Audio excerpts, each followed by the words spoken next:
Na trego diçka nga ajo që ke parë tek I dërguari I Allahut, që ka qenë më e dashura dhe më e jashtëzakonshmja për ty. Rrëfimtari thotë se sapo e dëgjoi këtë pyetje, Hazrat Aisha u emocionua tejet shumë dhe filloi të qante. Pastaj tha, çdo gjë e tij ishte e dashur dhe e jashtëzakonshme. Më pas Hazrat Aisha I tha, një herë në natën që ishte radha ime, profeti erdhi tek unë, kur u fut në mbulesë dhe afroi trupin e tij pranë trupit tim që unë e ndjeva.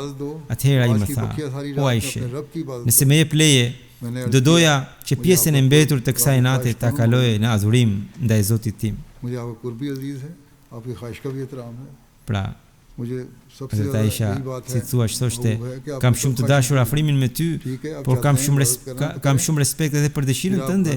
Ajo që dua më së shumti është që dëshirat e tua të plotësohen. Kështu Hazrat Aisha e lejoi profetin të adhuronte Zotin. Pas kësaj profeti shkoi drejt një enë me ujë që ndodhe në shtëpi dhe mori abdes.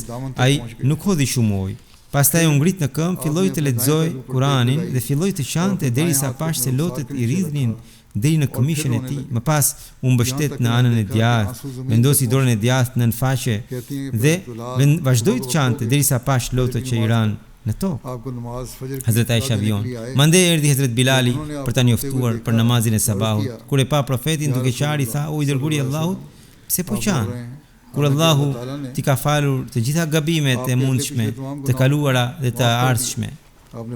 Profeti sallallahu alaihi wasallam u përgjigj, a nuk duhet të jem rob mirënjohës?